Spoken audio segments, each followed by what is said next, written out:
Okay, here we go. Hey, everybody, welcome to the show. Woohoo! Uh, And to pizza night. Pizza Ta-da! night, and I just want everybody watching to know about the Iron Will, the It got here early, you guys, and I waited. the unbreakable discipline that Dana has shown. Oh no, it's breakable. It just didn't happen right Well, this time. unbroken. Could The have been unbroken broken, in but this wasn't. particular instance. Yes, yes. So we will do our customary 20 minutes or so of bullshitting before we get down to business. But those of you watching, you will notice at the top of the video there is the time code where we will be starting from. We are currently paused in Magic Mike at 56:32. That's elapsed time. So 56 minutes and 32 seconds into the movie is where we're going to start. So in a little while, when I say 3, 2, 1, play, that's where you want to play from. So whatever you're watching it on, whether you're watching it on HBO Max like I am, or you have your own copy like Dana does, or whatever, Or actually, I guess, are we above it or below it? we are below it. So it would be like, So, ta-da. Yeah, exactly. Right there. That's 56:32.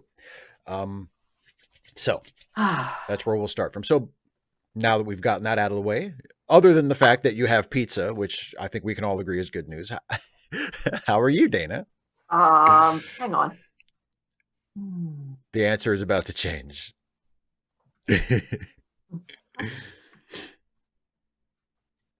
Now, how are you?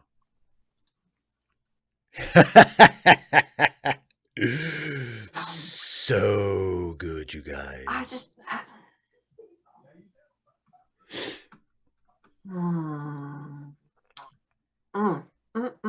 Pizza. Good pizza? Oh yeah, it's good pizza. I mean,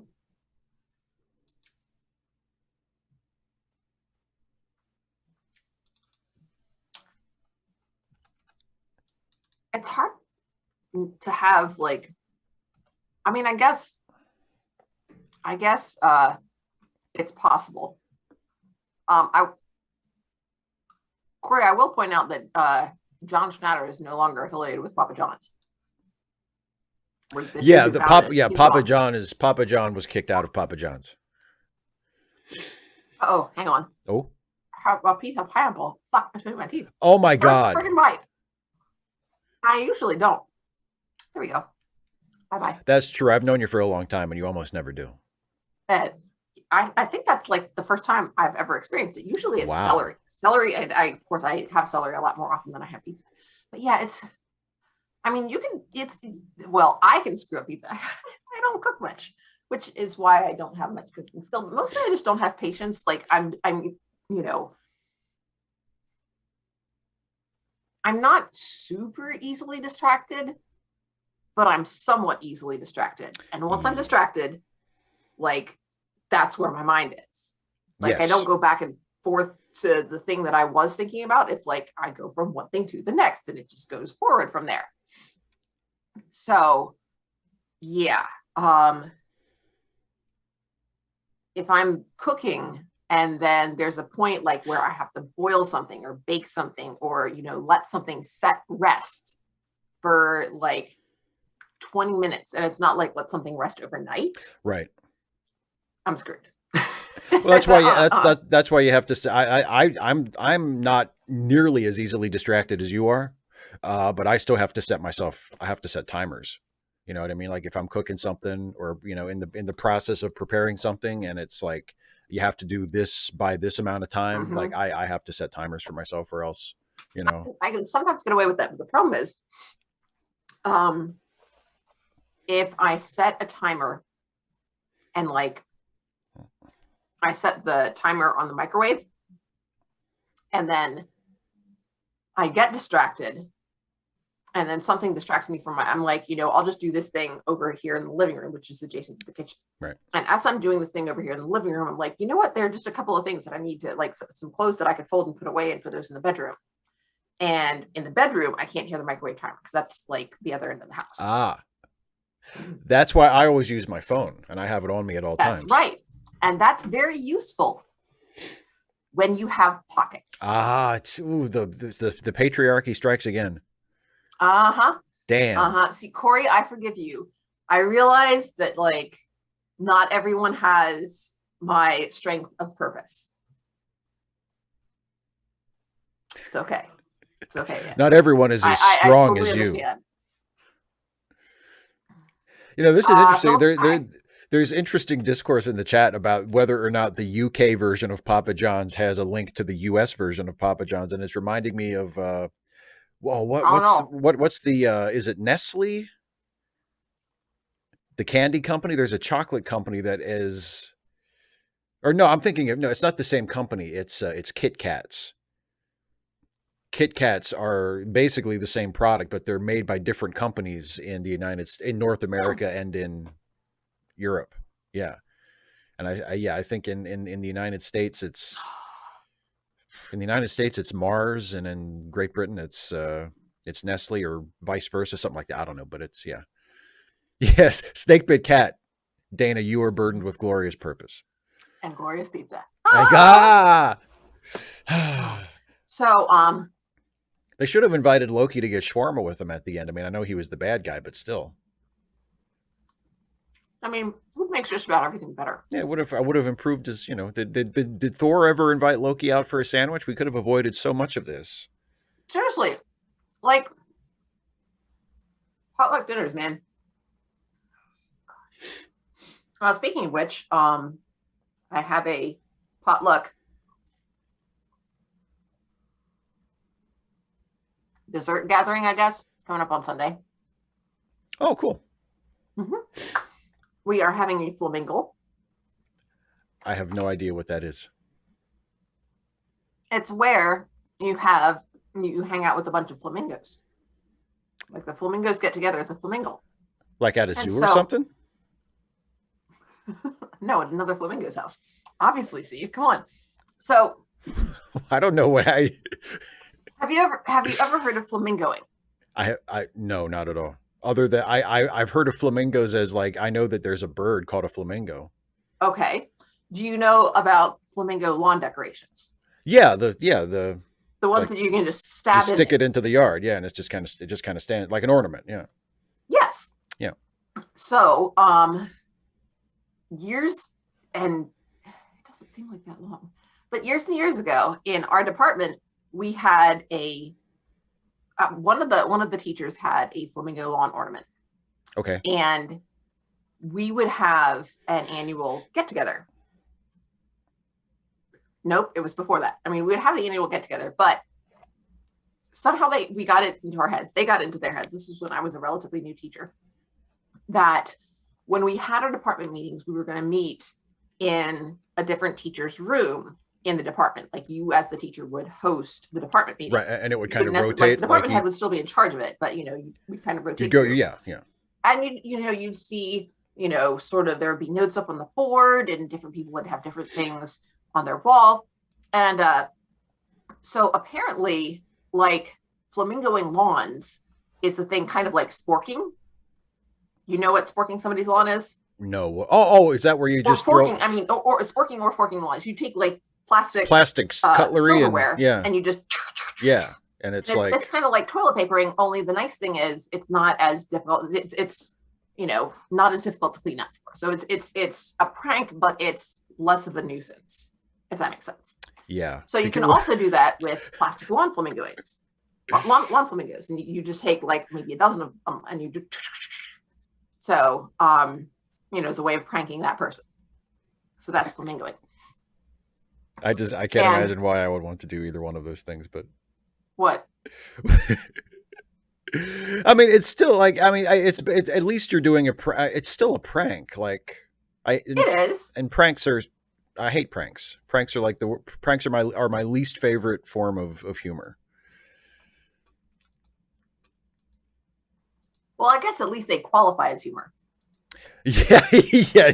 That's what, and therein lies one of my problems. It's barely even humor. It's something that you do to annoy another person for the amusement of people who don't have it, who A, usually have really shitty senses of humor themselves, and B, don't have to suffer through, the annoyance of the person who has been pranked.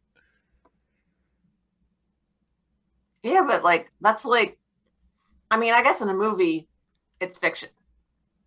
So, you don't feel about it, but still, like an actor had to suffer through dealing with that crap. Anyway, It's a little different. but whatever. Okay, so anyway, So so peacocking. okay. Flamingos, for the love of Oh, God, sorry. have you not been? So somebody said How peacocking did in you the. get? Somebody How said did you come up? peacocking in the chat. Sorry, flamingoing. Flamingoing. Completely normal thing that non-assholes do to each other, apparently. So anyway, well, we didn't actually do anything with flamingos to each other's lawns, but one of our teachers had a flamingo lawn ornament, and so whoever was presented the flamingo, it would they would be hosting the next department meeting. Ah, okay. So And so the flamingo became sort of our departmental mascot. So okay. The work area with like we have flamingo mugs and we have like little flamingo posters on the cupboard doors, and there's actually like a little flag. When I got when we came back last year, when the schools opened back up For after after my COVID, back to school gift was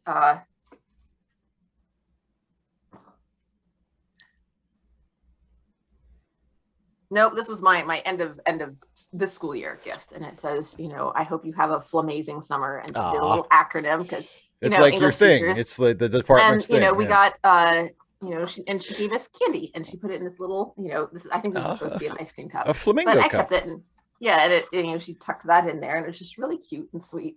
So I hung on to that.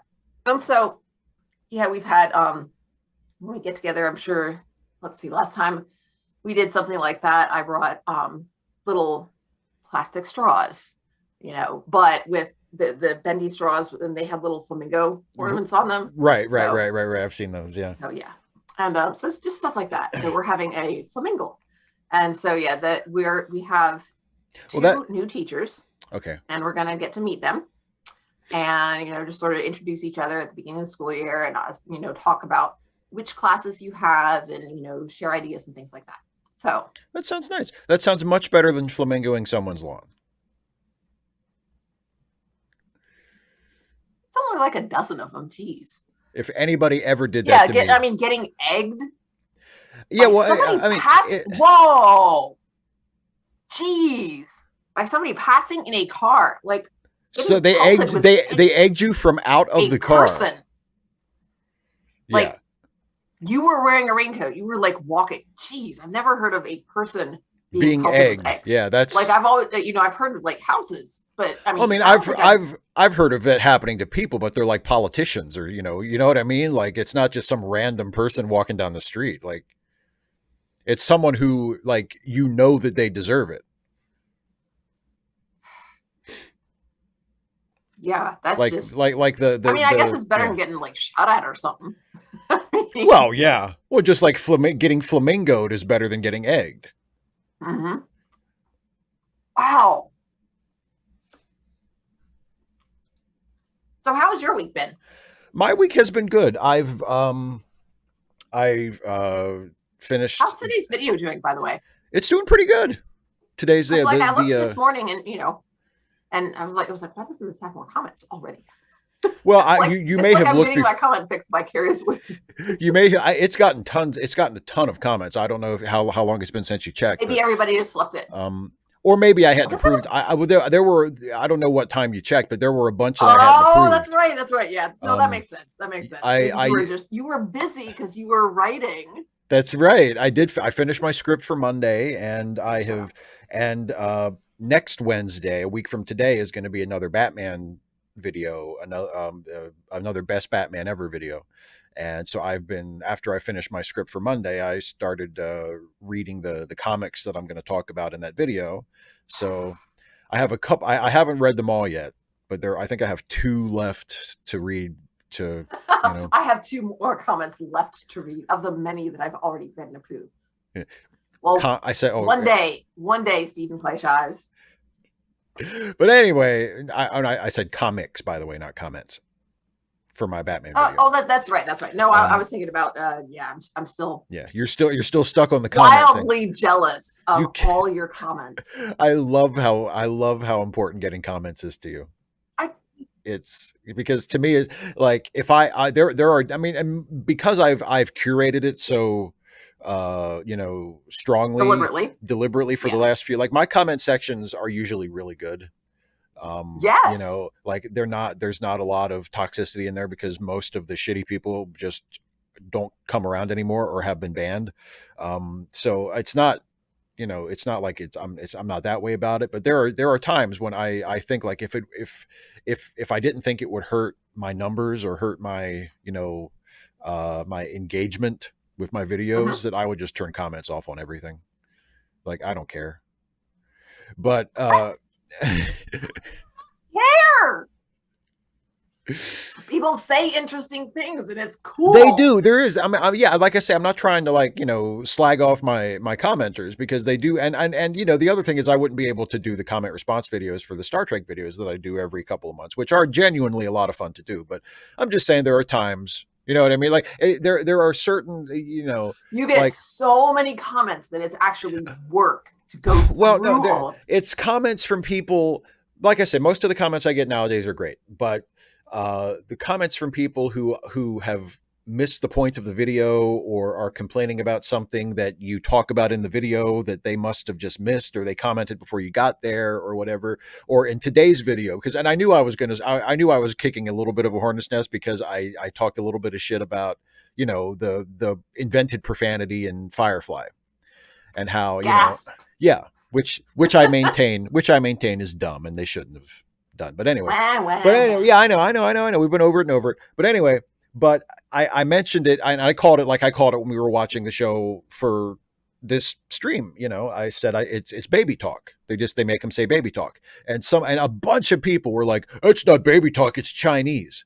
I wasn't talking about them talking Chinese, you I dipshits. was like, oh, I wasn't you yeah, I know unbel you were talking about like Goram and like stuff like frack that. and Goram and that, like you They don't unbelievable say frack dipshit. in Firefly. I'll have you know. Frag, frack, whatever. It's it's They don't it's say frack in Firefly. whatever they say. Rutten. They don't say either of those. They say Rutten, I think. Rutten. And this was one someone said, well, Rutten, that's like what animals do. Yeah, and that's how you use it in real life. Nobody who wants to swear in real life, who wants to be taken seriously, would say, I've had a terrible Rutten day, or let's get out of here. Let's get out of this Rutten town. Like I would that's no. Grown-ups don't talk that way. Grown-ups don't talk that way. you know but anyway, so it's not the Chinese. Like I think we talked about when we were watching the show, the Chinese thing, except for the fact that you can go frame by frame through every Firefly episode and that movie, you will never see a Chinese person anywhere in that show. But leaving that aside, the fact that the China, like, oh, they swear in Chinese thing is actually kind of clever. Like I like that way better than Goram. Like that's way better.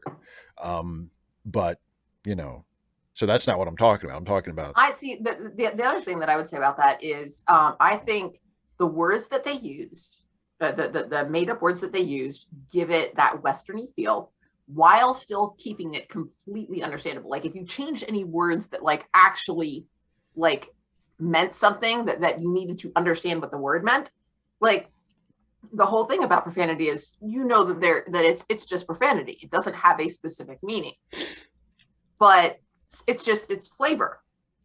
So yeah. it gives it that Western flavor, and you don't have to worry about, wait, what the heck are they talking about? You know what I mean? Well, but It gives it some dialect without having to worry about losing meaning. But see, I think that they accomplished that fairly well in Firefly without the made up profanity, just through the sentence structure and just, because that's another thing that I know we talked about when we were watching the show. Like, until there were times when they overdid it, because I guess Whedon gonna Whedon, and sometimes he just goes way overboard with that stuff. But when it was dialed in and it was at the right level, like having them talk like kind of Old West characters, and which was accomplished just through the idiom of their speech, not necessarily through any particular words, but just the way their sentences are structured, the way they sort of express themselves in a general way. I thought that worked. I thought that worked pretty well. I mean, I actually enjoyed that about the show. But but anyway. So, and someone brought up, actually, because I've been rewatching Babylon 5, and Babylon 5 doesn't do it nearly as much as Firefly did, but Babylon 5 does the thing where instead of saying fuck, they say frag. And I roll my eyes every time they do it, because Babylon 5, because Babylon 5 has when it is trying to be funny, it has a really really like broad, goofy, like sitcom sense of humor. Like it's really like almost clownish. But then there are also times when it gets really serious, and you're supposed to be like, on the edge of your seat. And there's a couple of their security chief, Garibaldi, has been in, there's a couple of scenes with him in various episodes where he's like having this tense, standoff with him and a bad guy, and he's got his gun drawn and he's pointing it at the guy. And there's this one, I think it's in one of the earlier episodes, where he says he's holding the gun on the guy and he says, "Go ahead, make my fraggin' solar year." And it's like, okay, I can't take this seriously. And you're like, all the drama's gone now. Well, not only that, but I would say even if they, your solution is just don't have them swear. Yeah. Yeah. And but you would have to. Yeah. I would say, go ahead, make my solar year. That's bad. That's also laughable. That's a bad line. For other reasons. Yeah. Yeah. You would have to. You would have to say, have him say something, just have him, say with some intensity, something like, "Go ahead, try it, please," something like that. Like, well, in the original, make my day. That's why it works, because he's not quoting something else. Yeah. Go ahead. Make my day. When, making, lampshading, like Keatlin says, is not generally not suspenseful. It means that you have the psychological wherewithal to make that reference, and that's you're not so scared that you can't. So, yeah, Caleb, the good really well, and there's a contextual reason for it, and it's done for laughs. Like it's supposed to be. It's a joke. Someone on Twitter earlier mentioned Shazbot from Mork and Mindy, which again, that's a joke. Like, Mork having, whenever he swears, "Oh, Shazbot." Like it's funny. You're making fun of the fact that, we can't say shit. He has to say something else. He's a goofy alien who gets everything wrong. He says Shazbot. You know what I mean? Like that. It's a joke. Yeah. You're not meant to take it seriously. But in situations where, Anyway, go ahead.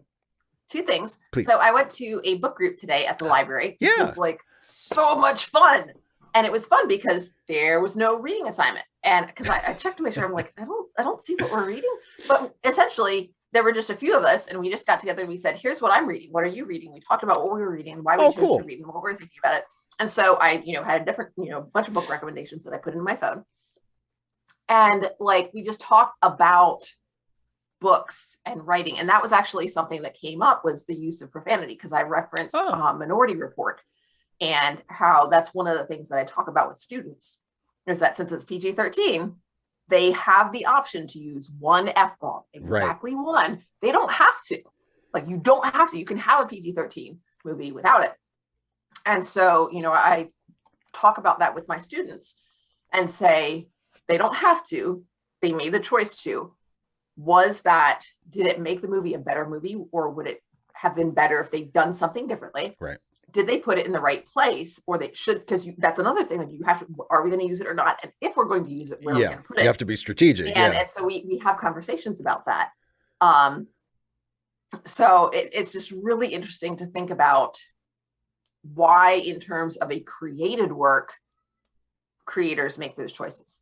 So then the second thing I was going to say is, I had my writers group meeting last night, and everybody still loves Lois Lane writes clickbait. So of course, well, they ought to. So I apologize to people who also watch my videos. Thank you for watching my videos. Please leave me comments. But I'm going to try to do more writing of fanfic, which y'all haven't seen yet, and I'm somewhat sorry, but it's hard to write, you guys. I'm not as good at getting stuff written as Steve is. He's very diligent, and I'm very proud of him, and jealous as well. Well, part of it is literally my job. Yeah, I know, but I haven't worked this summer. It's the first summer in a long time that I haven't worked, and I've been trying to. You do 2 videos a week, it's your job, and I'm doing maybe 1 a week, every other week, right. And part of it is also I'm trying to take a freaking break. Oh yeah, you don't want to. Yeah, but in my videos, they're 10 minutes, maybe 12. And you're 30 minutes and 27. You just have these essays. I'm just okay. I'm not neglecting this completely, but then I'm also I want to write stuff for Stuffy and Friends, and I also want to write stuff for fanfic, and it's overwhelming. But I really do want to prioritize that, because I have half a scene into the next section so Yeah, far. and it's good. It's good. Yeah. Sorry, everybody. Yeah. We're going to We're start the now at movie here in a 6:25, minute. so we're yeah. I was just like, I'm 2 points. So now Yeah. I've said my piece as okay. Yeah, I know. So I kind of went off on a little rant about the swearing in Star Trek video. That's kind of what's got us a few minutes behind schedule. But Well, I mean, I asked you, about how your week has gone and how this week's video has been, and so it ended up being there. So okay. Okay. So are you ready to go back to Magic Mike? Oh, we talked about the Matthew McConaughey has a memoir. What's it called? All right. No, it's called Green Light or something like that. It should be called. And so anyway, they mentioned this, and I'm just like started laughing. I'm just like, and I'm just like, okay, so yeah, I'm not going to talk about Magic Mike, but I'm watching that tonight. His book should be called All Right, spelled WRITE. All right. That should be the title of Matthew apostrophe LL RIT WRIT. All right. All right. All right. I promise. One day I'll write. Corey, I don't really have a McConaughey. I've never really tried to develop a McConaughey impression. I'm just kind of trying to get somewhere in the ballpark. Yeah. All right. Let's go. All right. Hey. All right. Okay, everybody get ready. Sakes. Okay. Once again, yeah, I know. Once again, we're starting at 56:32 with Magic Mike. So if you're not queued up there already, get queued up to 56:32 and I will get us started. Please work. Okay, you ready? Yes. Okay, well, you think. Okay, here we go, everybody. I'm going to count us in from 3. We'll start the second half of Magic Mike in 3, 2, 1, play. I was afraid it was going to like buffer forever. Click, click, click.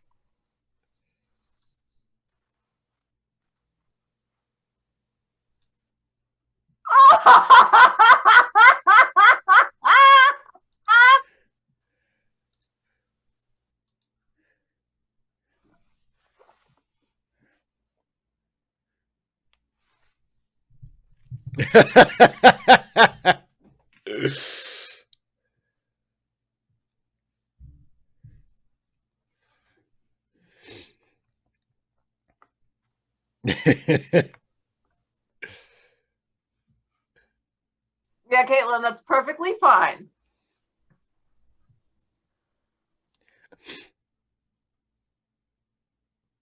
See, this is patriotism I can get behind.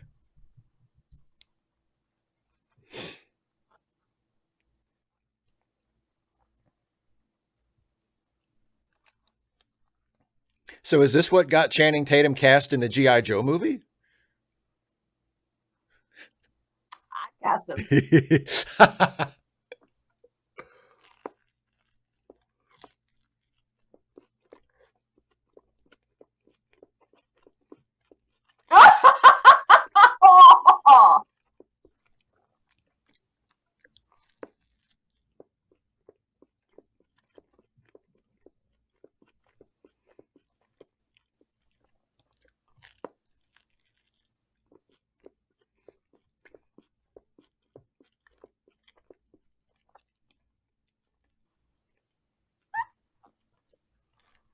I walked a pineapple.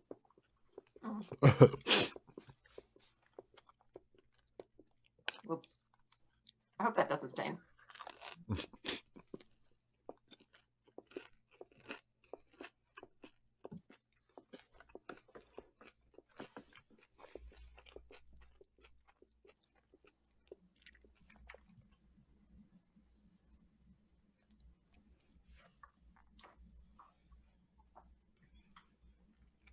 Corey, there are people who say Kevin Nash didn't have any moves when he was a wrestler, too. So, Well, but also I can't help wondering if it's an issue with his knees.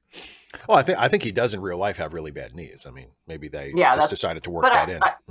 Yeah, and I think that makes sense because that's what I was like. It's probably because he's a little older than the rest of them as well. Oh yeah, yeah. So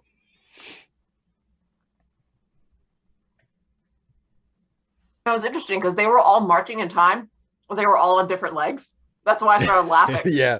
I'm like, oh, they're all on different legs, but they're on the beat. Bless their little hearts.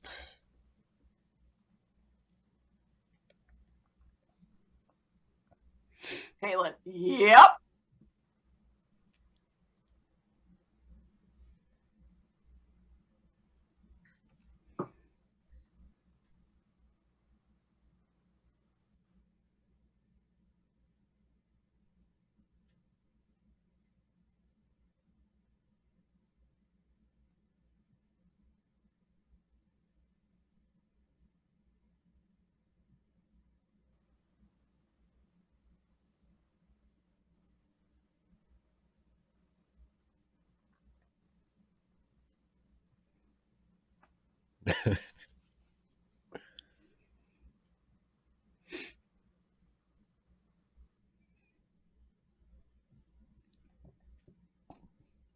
Went to college for social studies.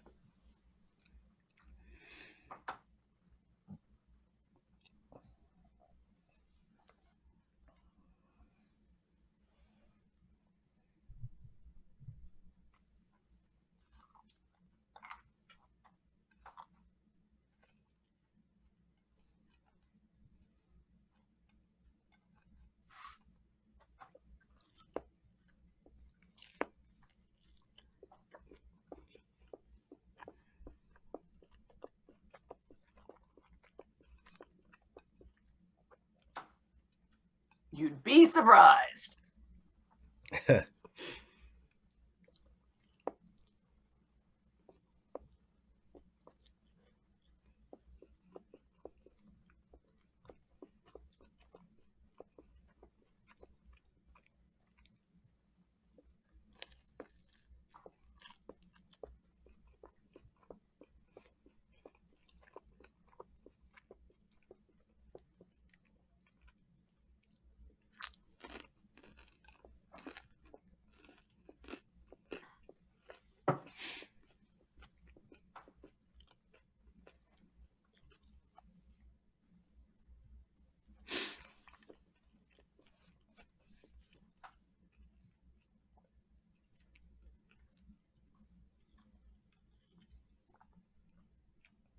Oh, this is for Vince McMahon.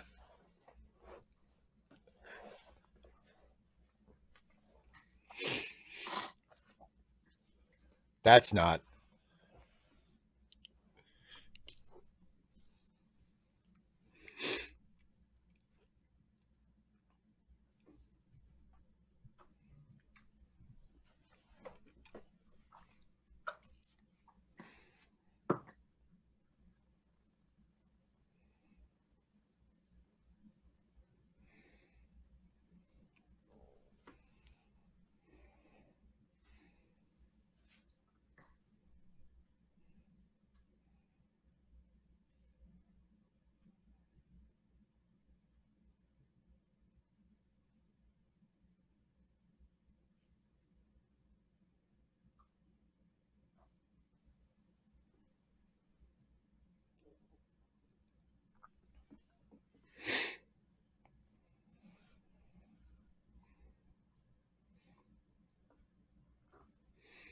See the fireman. Now that is classic male stripper.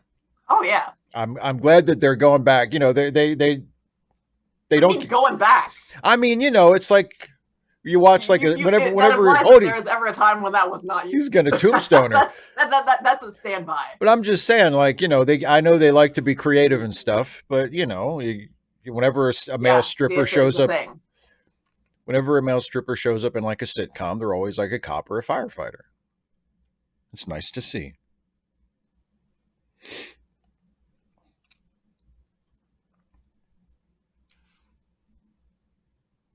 Yeah, he's had it on. I think throughout. Yeah, because I remember we mentioned that last time as well, the knee brace. I remember him. I think he told a story about. I saw an interview with him because he's a wrestler, and I saw a shoot interview with him where he said that when he got cast, he said to the Hey, shut director, the fuck up. oh, pardon me. Aren't you paying attention? I'm reading the subtitles. Here he is.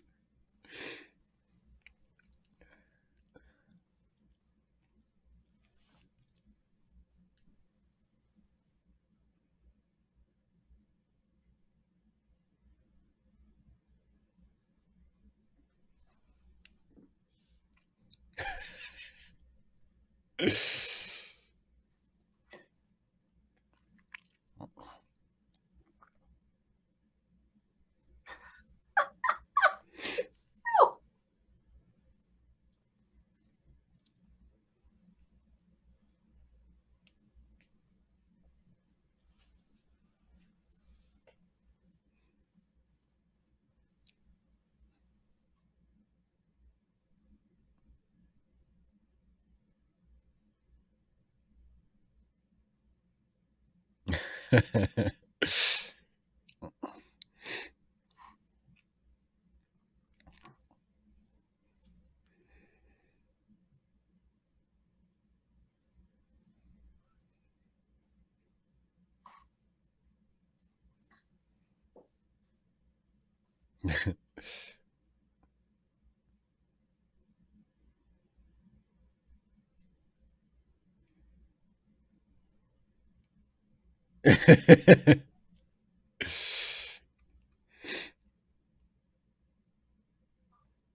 Well, when Herman likes you, you know you're in. I mean,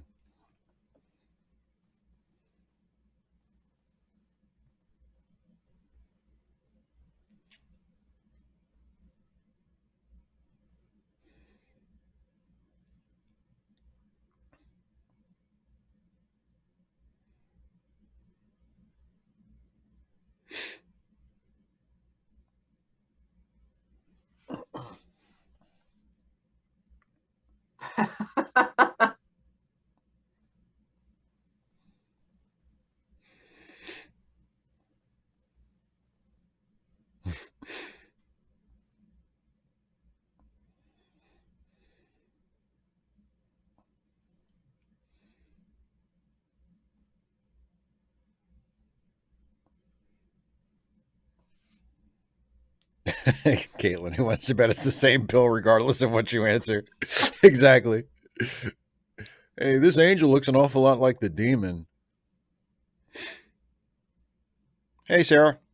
Hey, welcome, Sarah.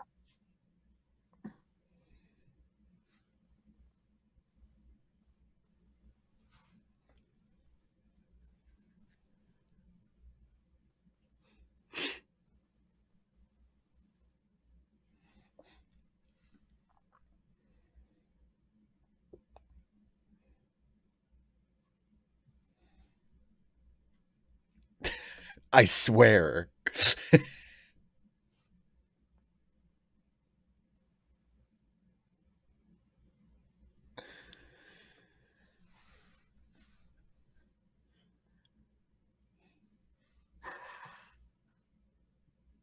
I love you, man. No, No, man. you don't, man.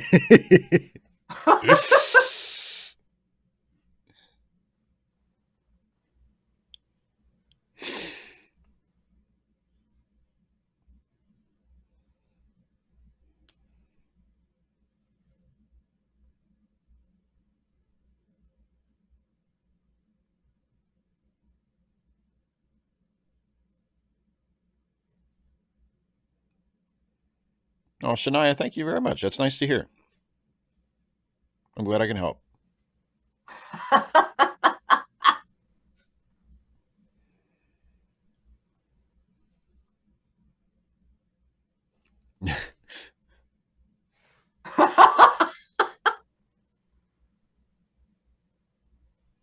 Oh, Oh, wow. That's not cool, man. Who did that?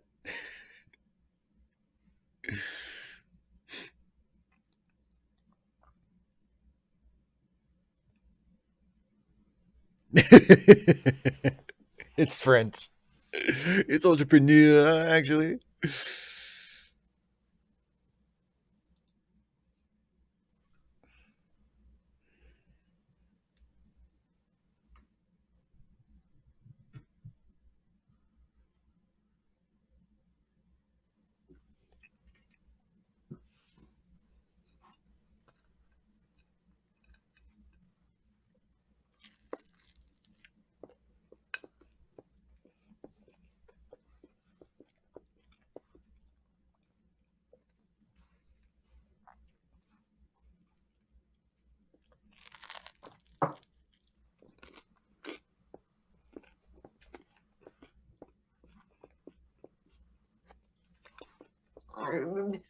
Caitlin, I mean, he seemed pretty popular. Maybe he just bought it outright. Yeah.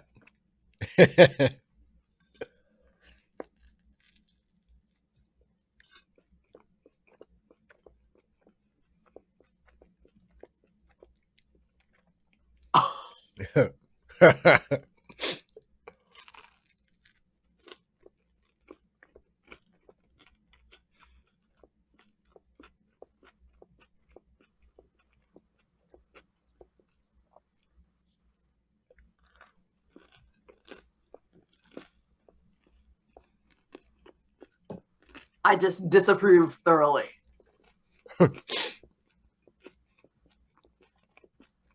Uh, Pancake Syrup King, I'm not gonna buy it, but I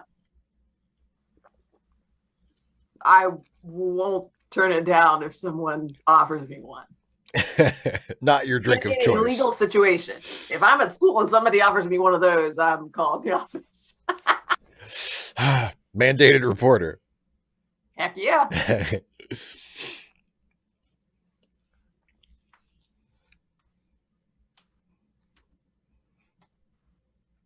It's between you and me, Mike. That's a prepositional phrase.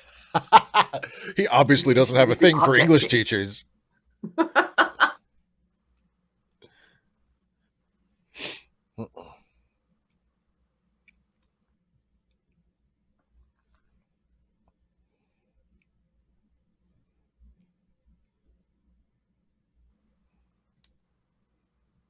Define better. Miami's a bigger city than Tampa, Yeah, so I guess. It's all Florida to me. Just display, just celebrate your own ignorance, Steve. Congratulations. I'm not saying that there's not geographical distinctions between regions of Florida, but even the nice part of Not Florida, between you're still regions, between the populations of the cities okay. But you're and what but they're even known the for. okay, but They, even Steve, just let it go, man. okay, okay, Just okay. There it goes. There it goes. pay attention to the movie. I'm paying attention.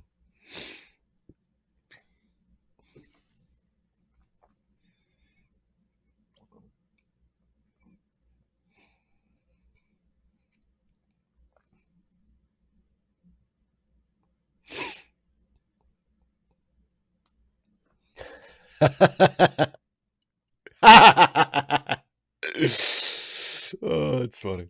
So much.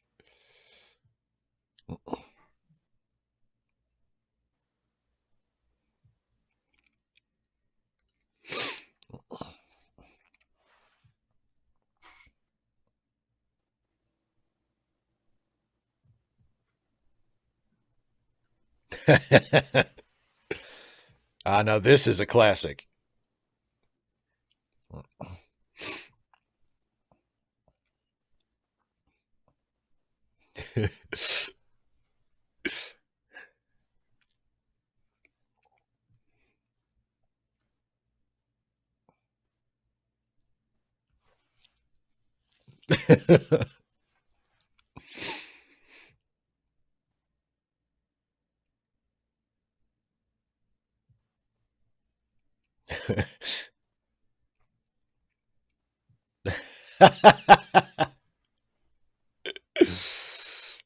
Oh my God, they're not real cops.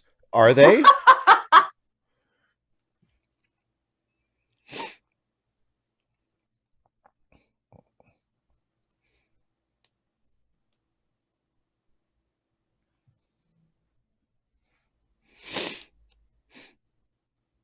This is what I expected the cops to do in Superbad every time they showed up, but you know.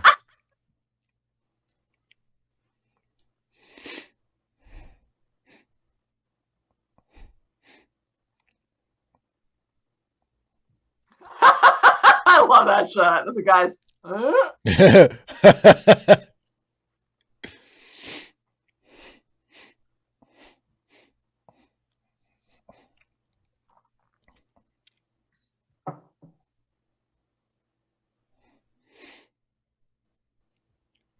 Boy, even when there's strippers, cops have to plant drugs.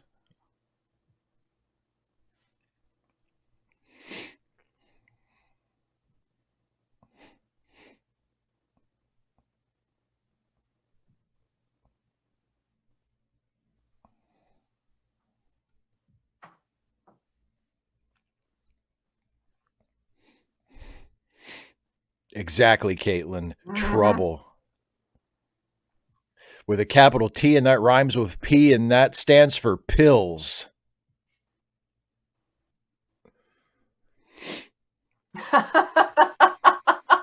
No, no. Caitlin, yeah, he was saying I ate a kappa.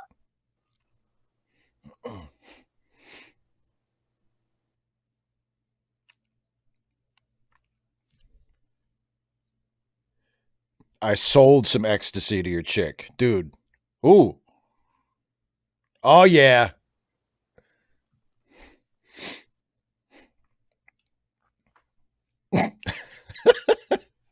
She's just like, huh? No reaction. Just like, oh.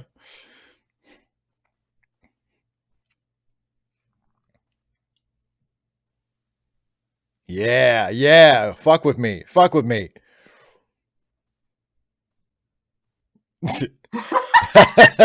It's not real anyway. Dumbass.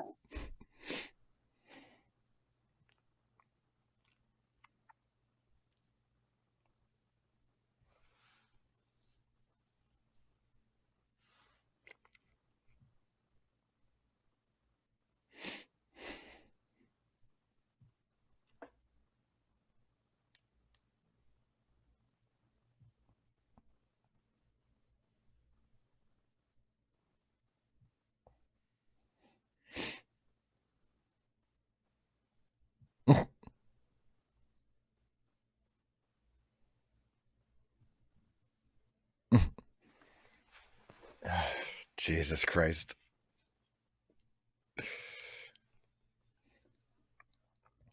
I think he's in a little bit of trouble.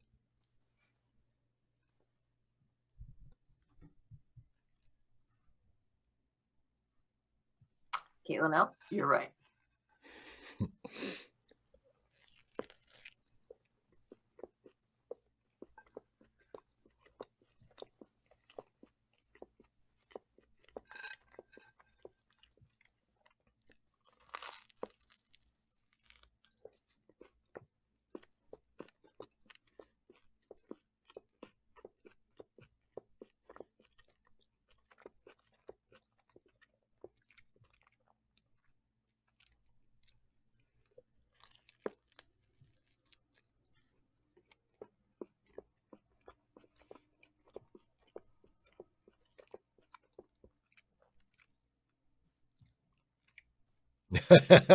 I'm getting the hell out of here. Nice meeting you.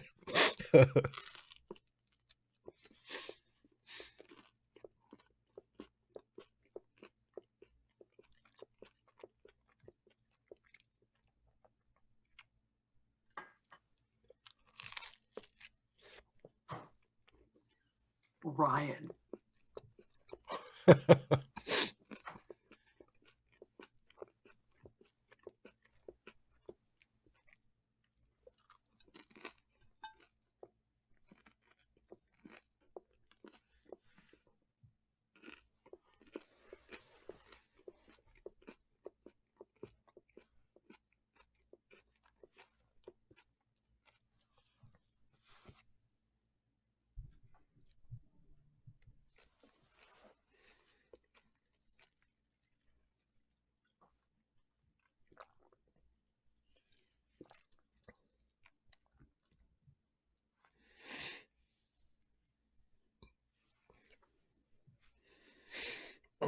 Tell him, Mike.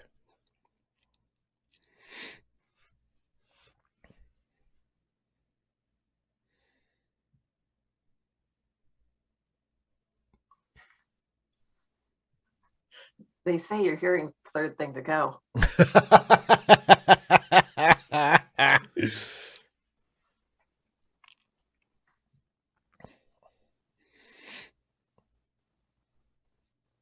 Oh, Caitlin, I'm so sorry. Sarah, actually, I want to get some Domino's at some point because I've heard that they've gotten a lot better. I haven't had Domino's in decades.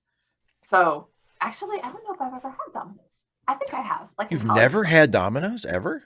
I mean, I know you were always a Papa John's orderer back in the day. like even before that, it was Pizza Hut. Domino's always just looked Pizza Hut was always my thing. Pizza Hut always a little on the greasy side. Domino's looked even more so. Yeah. So, I mean, it's pizza. oh man.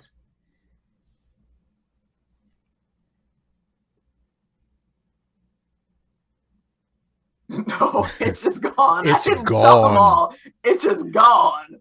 Yeah. Oh no, we need to figure it out. It's not fine. See, yeah.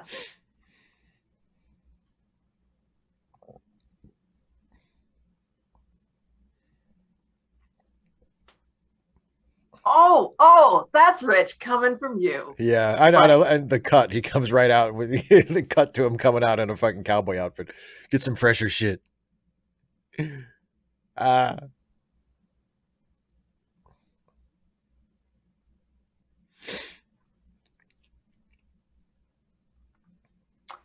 And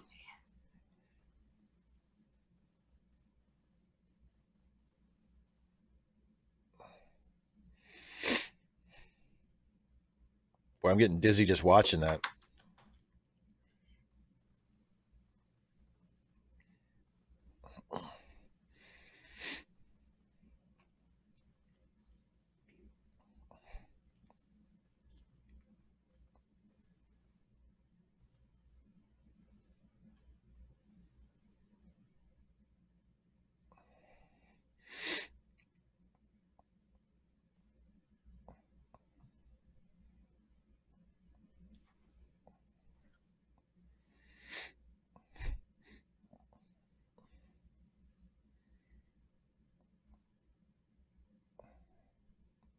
That's beautiful articulation. Whatever, just take it off. That's this is, I mean, depending on when it's said, that's really early for twerking. Yeah, And from did a white dude, no less. did Mike invent twerking? No. I was joking. That's what I was like, yeah, that's not. And I was like, well, it's early.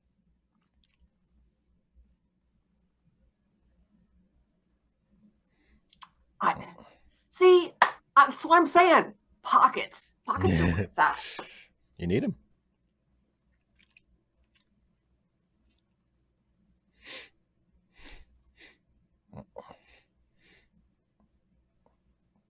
Yo, Joe.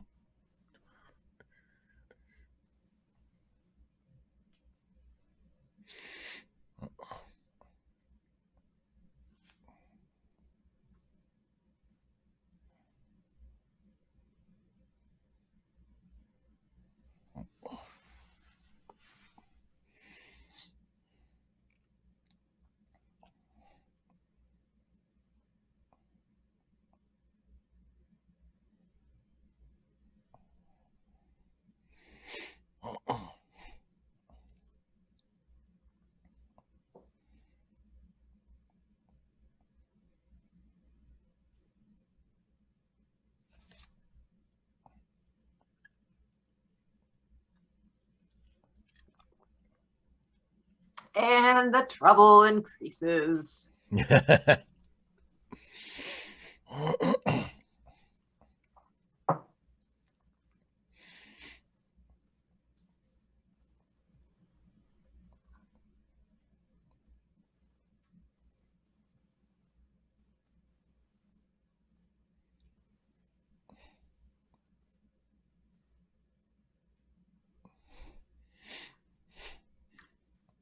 Caitlin, I think going out with is generous.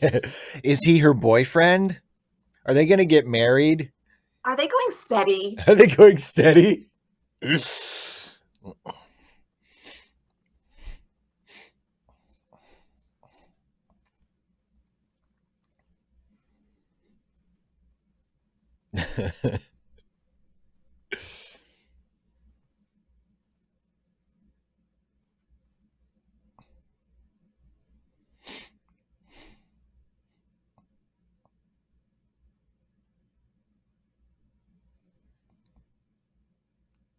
Keep your shirt on.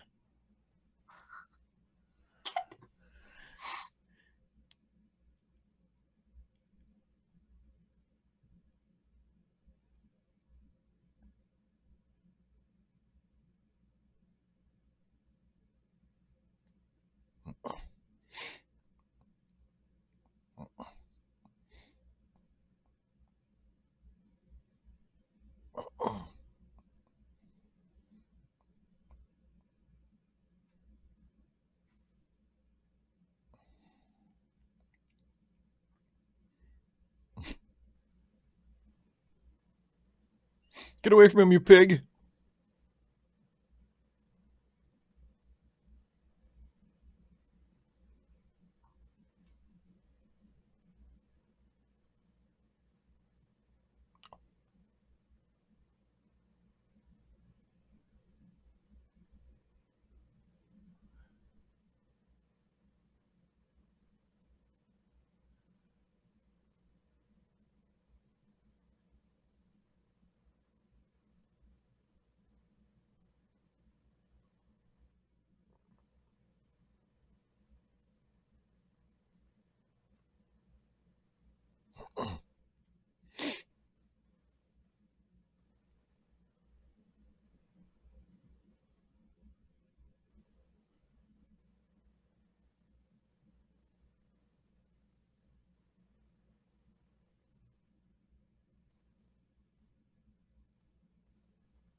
Uh oh.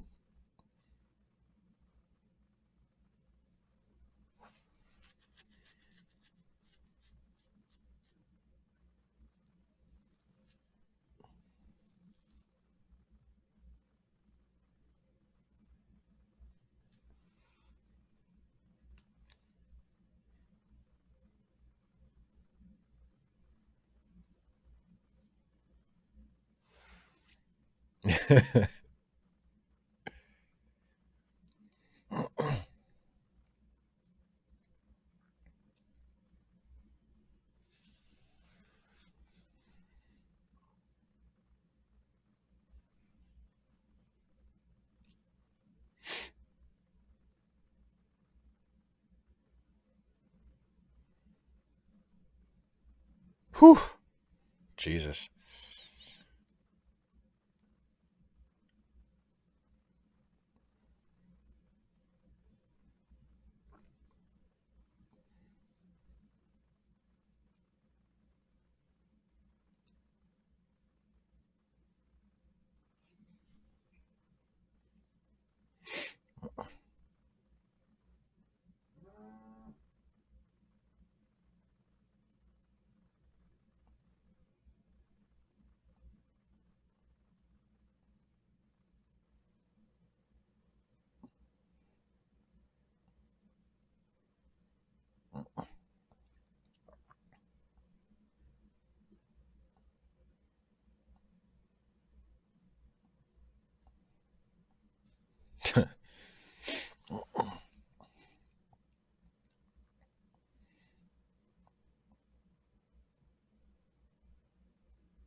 Caitlin. I hope one of the sorority sisters found it and sold it, so at least it's not a total loss for everybody. Helps to fund their education. Hey, absolutely, you know?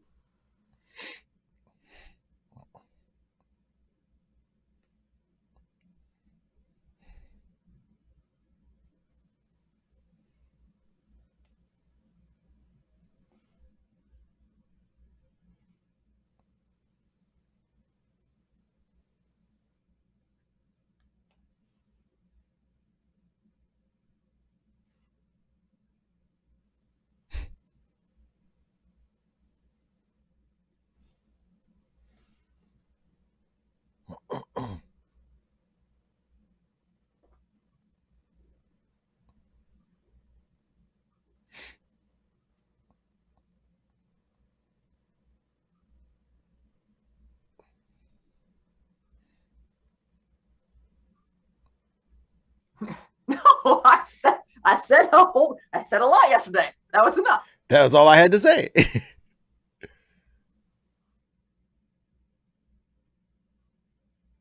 There you go.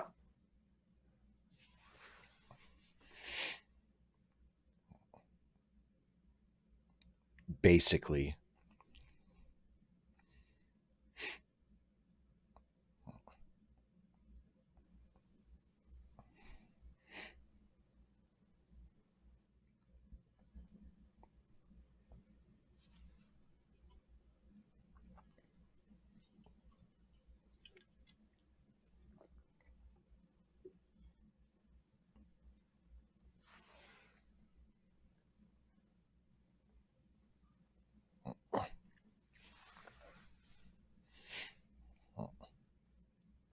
No, dude. What you do is drugs. That's Yeah. the issue. It's not the Drug, job. It's drugs the are who I drugs. am.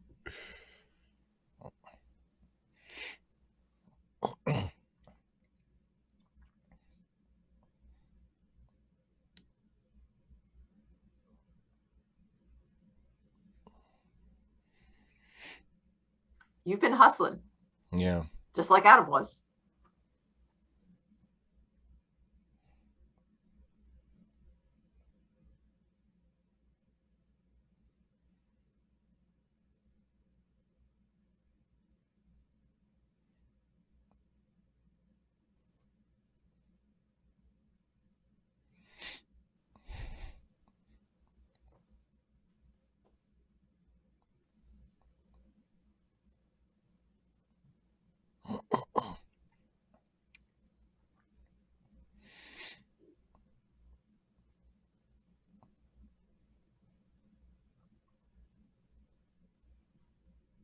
Caitlin, exactly. I think Dallas is a little further north of 40 at this point.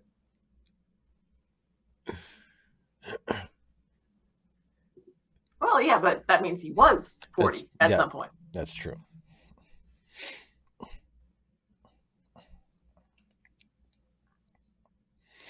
Ooh, that's your crap. You know, that crap you wanted to do.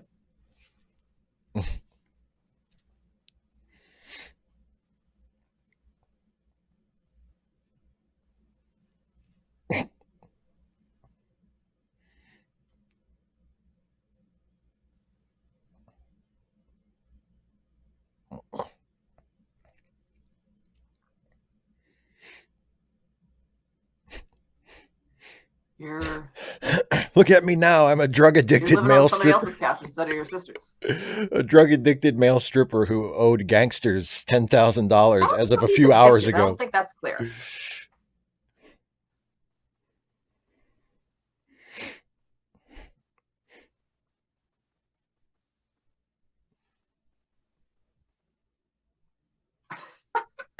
You don't think so, Caitlin?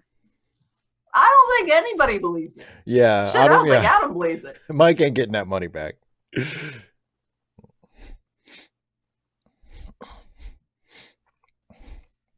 Money. Lots of money. Yeah.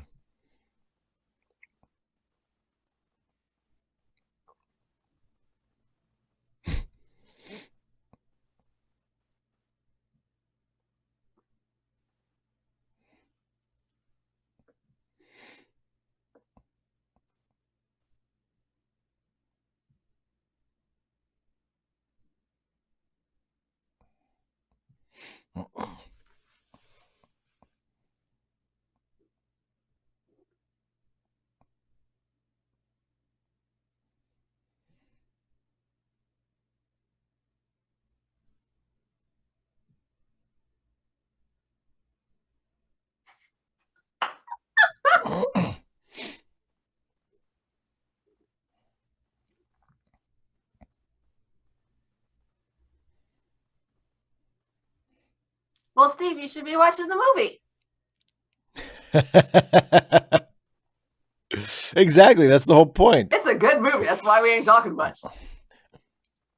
You know, it's a good song he's playing, but Exquisite. I love it. it's a good song, but it needs a hook. Er. Ooh, nice. Ooh.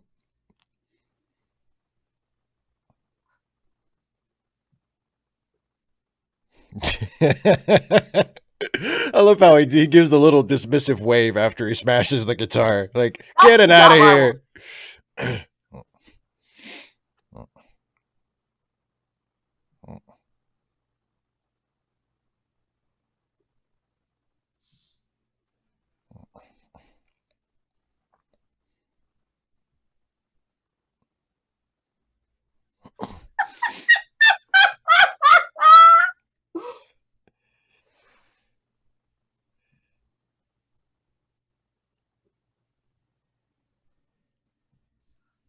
Um, they can also do it financially, Caitlin. Like have well, of course, it said it was only like a $15 cover or $15 in advance, 20 at the door. But I mean, and that's not too bad, I guess.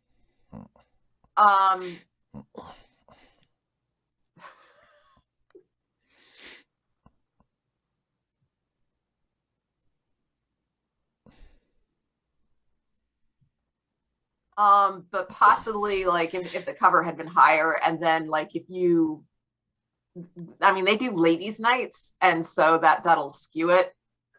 I don't know.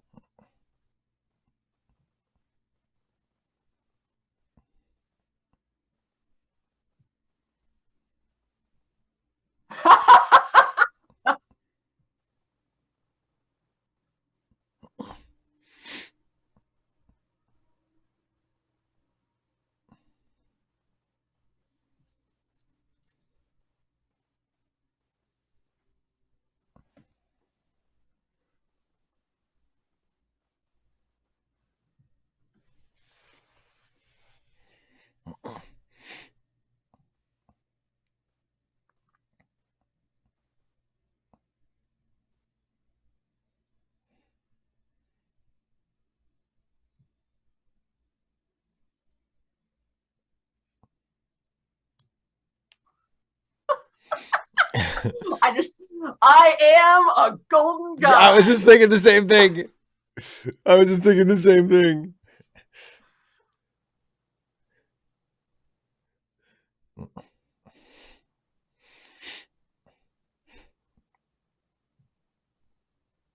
Props. Don't touch somebody else's props. I have my notes.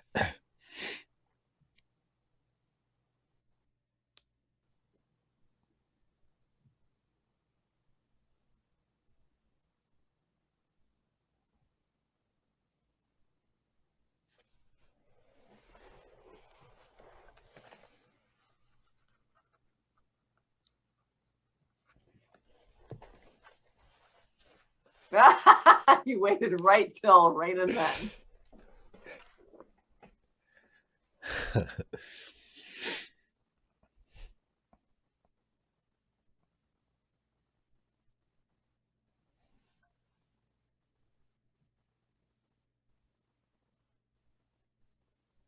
I've been waiting for this for a long time. For 3 months.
I think she agrees with you there.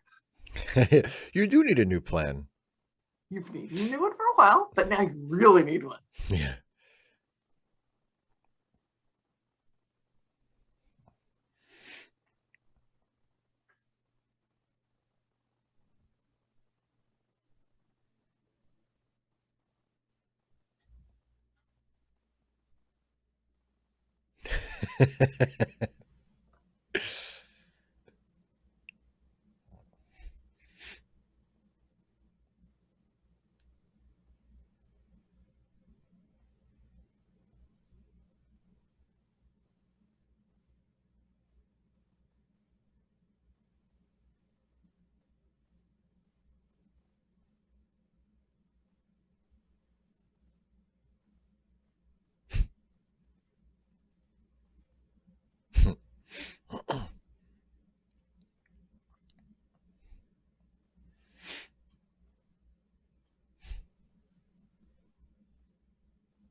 but I'm hungry. You're right. Let's get dinner. Fuck breakfast. I want some waffles.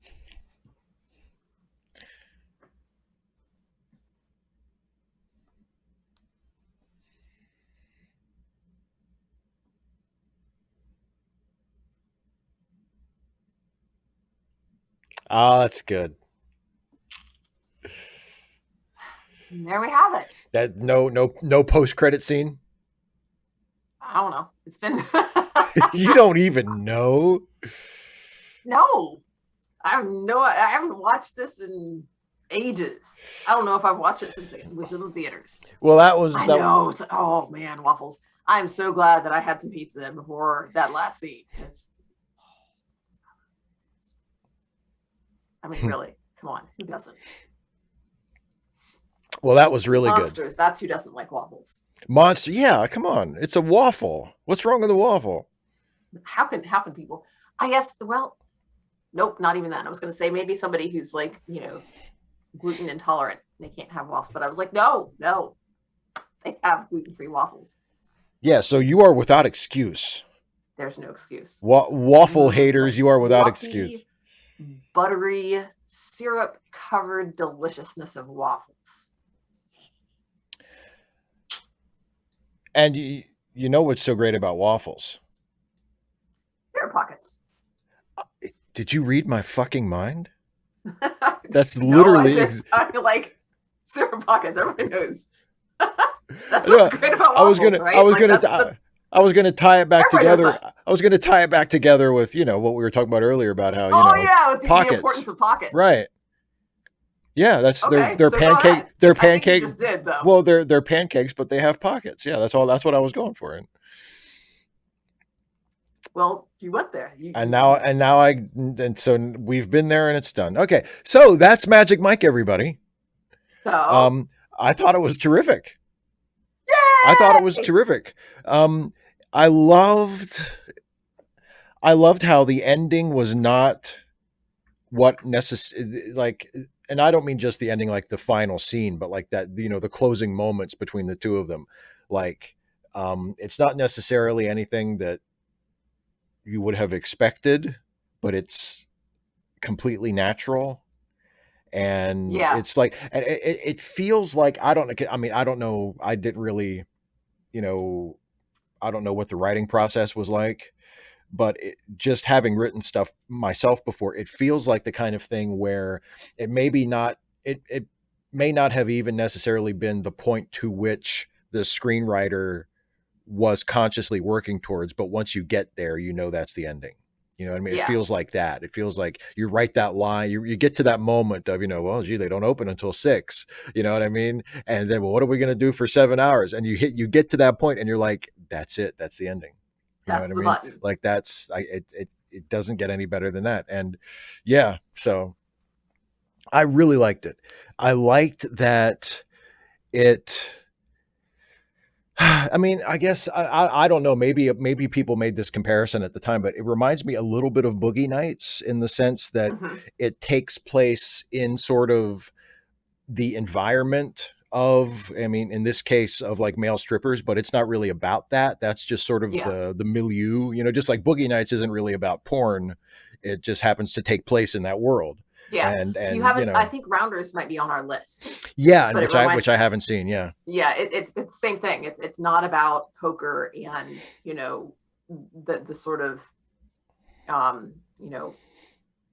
that sort of thing. It's not about that. It's about the characters. Yeah, and I like that. Like, it leaves a lot of things open. And not in the way that I mean, it doesn't feel, I know there's a sequel, but it doesn't feel like it's leaving things open intentionally for there to be a sequel. Yeah, no, it doesn't feel like it's dangling. It feels what it feels like, because there's not really any closure as far as Adam and his. I mean, there's that last scene between Mike and Adam where you get the impression that Mike is just sort of like, okay, like, we're done. We're done. Like, I've led you astray, and you're this, or you've always been this guy, and I just didn't realize it until we got to this point. He took on a protege, and he wasn't careful in who he chose. Yeah. Adam was always that guy. but the I like that it's sort of like, I mean, it's a really good ensemble movie, and there's lots of terrific characters played by terrific actors, but in those final moments it sort of brings it back to us and reminds us this is about Mike. Mhm. You know, like Mike's choices are the ones that really matter. Mike is the protagonist, and Mhm. Mike's who we hopefully are the most invested in. And I so, think there's Philip says that Adam was asking to get his nose broken in that scene. I think there's a little bit of not exactly redemption for Adam, but just a little bit of pulling back from he's a complete asshole when when he's the one who says Mike's gone. right, Like the other performers, who've worked with him for years, they don't get it, but right. It Adam doesn't, does. yeah, yeah. He's not And coming yeah, back. Yeah, yeah, he knows, and just the and then the fact that they don't end with that, they don't end with him sort of reflecting on why he's left, and what he had, what he Adam, the role that he played in Mike leaving, and that they move on from that to, yeah, you're gonna, you can step in, you're gonna be the man now, and you're ready for yeah, this, and to show that it's, and I'm just like, y'all, good, this is how it ended, with you two working together, because you two deserve each other. yeah, yeah, yeah. Well, and someone uh Corey in the chat says it's the movie that shows how good of an actor Channing Tatum is. And well, the thing about that is, I mean, I think really all of the principals Mm-hmm. are really good. And yeah, I mean Yeah. Channing Tatum obviously because he's the star, but and Soderbergh's movies are like this a lot. The way he writes and the way he directs. If you notice when you watch the movie, there aren't really any big like quote unquote actor scenes. Like Channing Tatum doesn't get like a big dramatic monologue. There's not like a scene where he breaks down and cries or like he yells at somebody. There's not like a big, moment of truth scene between him and Dallas where he lets him know what's on his Waiting in mind. the back and forth between the car and the club once he's left. I was waiting. I'm like, are we going to see a tear trickling down his cheek? And it doesn't happen. Like, I was No, literally looking for that as the light plays across his face. I'm like, we get to it's see that one slow tear. Nope. and it's not necessarily that I mean, it's not so Caitlin, much that yeah. it's subtle. It's just like it's very naturalistic. Mm-hmm. And it's And just like in that yeah. last scene when he comes to the door and there's that just that sort of dead air. I mean, that's yeah, that feels so real. There's an awkwardness, there's like a silence and an And she's uncertainty. she doesn't just step aside and let him in to let the scene flow. The scene doesn't flow, Yeah. deliberately doesn't flow, to Yeah. have that sort of not just tension, but just sort of like feeling that should be there. Yeah. But yeah, so it's not like Oscar acting, but Caitlin, it's I I don't yeah, know, because I didn't I was notice. looking exactly for that. Now, there were parts where the light, there was a little bit of reflection, but I'm we may have to go through that Yeah. frame by frame, because I was watching for that. I didn't notice a tear, but I had it in kind of a smaller window because I have other windows open because I'm running the stream. But I didn't notice a tear. But I mean, I didn't have it. I didn't have it full but I screen wasn't because looking for it. I was just kind of watching the I scene, was just looking sort for of, it though. I was like, I we wonder were if they're waiting. going to do it, like, because it felt like it might be that sort of moment that it's just one tear. Yeah, yeah, exactly. Like Iron Eyes Cody when he sees the litter on the highway. So, and I Um, will say, there was definitely one actor who got an Oscar moment, and that was Matthew McConaughey. oh In yeah, that, in his final performance his there his as big yeah Dallas, in Dallas's performance, it's just. And he gives himself the fire breathing, like he's oh looking for a yeah way to work into the act, and then he takes it. yeah Oh my goodness, I was just um the romantic subplot, I won't say unconvincing. I thought it felt natural, because there's definitely some romantic interest there, but like, since they don't end up like together, um it felt a little bit more, it felt believable to me. Yeah. I tell you, Richard, I know what you're talking about. There was actually in that last scene, I was thinking, because I was looking at I noticed the the counter, and I thought, and I was like, okay, we're close to the end. This is probably the last scene. And I had the thought of, I don't know if I buy the romance between these two characters enough for this to be a good ending. But in the end, it worked for me, not so much because I was invested in them or because I believed that they were, really, a potential couple or really interested in each other, but because of Mike, because it was Mike's choice to leave the club, to go to see her, to say, I'm not going to Miami, to make the decision for his life that included going to see her. But it's not so much, it's a nice ending because you're invested in them or you want to see them get together or, nothing like that. It's because of It's Mike. about his decision. Yeah. But I did have, that's the end of the movie. Not just his decision, but he makes the decision and he doesn't know how he feels about it. Like he's very unsettled and he's not at peace with the fact that he doesn't have with not having a plan. Right. Yeah. He says, I guess I need a plan, but he doesn't have one. He's just sort of playing it by ear.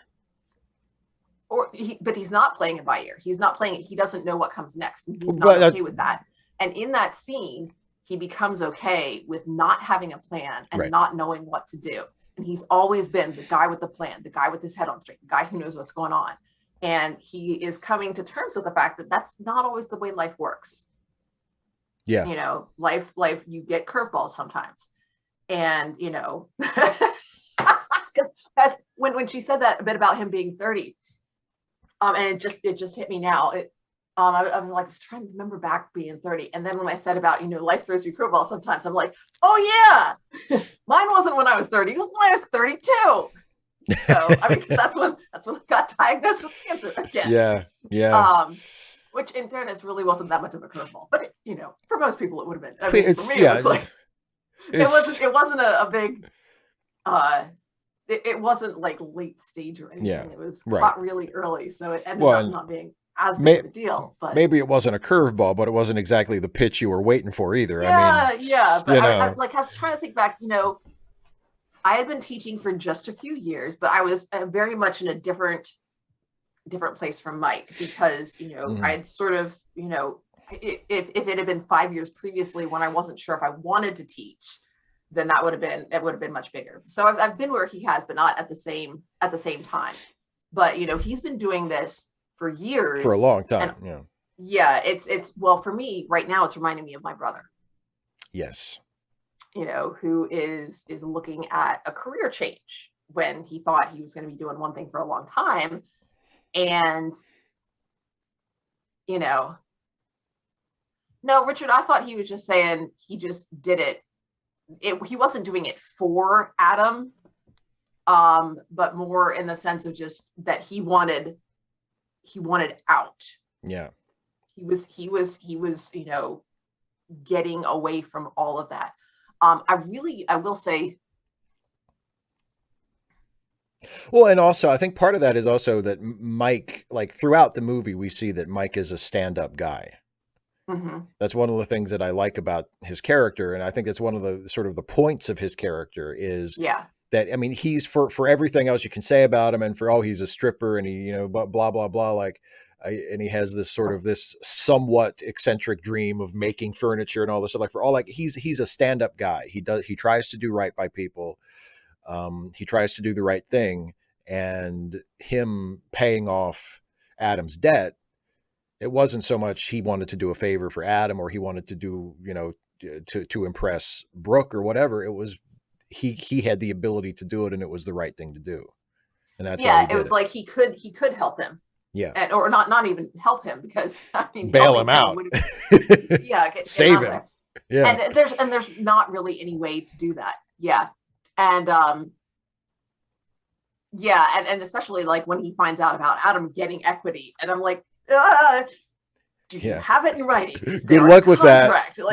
He's been working, all this stuff is sort of, handshaky type stuff, and he's a stand-up guy, and him realizing that he'd read Adam so wrong helped him to realize that he had been reading Dallas like so wrong. I mean, Dallas has been a smooth talker the whole way through. Everybody can see it.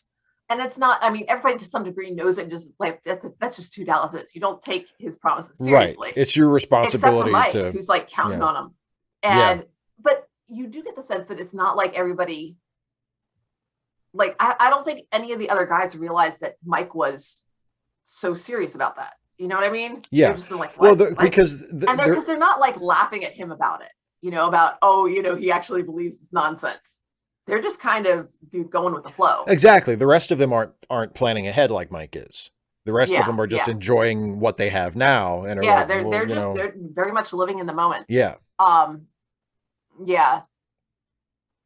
And that Philip, I think you said, Olivia Munn, someone that he had fun with. I think he cared about her. That's one of the scene with her and her fiance. And even before then, the scene where she leaves is just, it's very telling. I'm like, she ain't calling you back.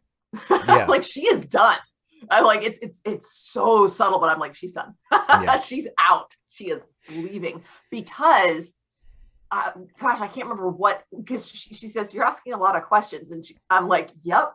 This is getting, he's getting too attached and she's not. Yes. And she's like, this is, he was a bit of fun for her, but he cared about her as a person. He didn't want like a relationship with her, but she was more than just, fun. Yeah. And she meant something to him as a person, and he didn't, to her. She was just like, this is all that it is. This is this. And this is not part of my life. And for her, it had run its course, and that was it. Well, I mean, for her, once he started, inviting her into his life and then like making connections, she's like, that is not what I want. Right. So goodbye. Very much like the ending of Down with Love. Yeah. And or the quasi ending when she says, I'm starting to care about you. and I, and so I have to go. Goodbye. And very, very much so. And then exactly, Richard Moore. Yeah. And then the other thing that I really liked was the scene with Adam being unconscious. I mean, it's just the difference in the way that they react. Mm-hmm. And I did think,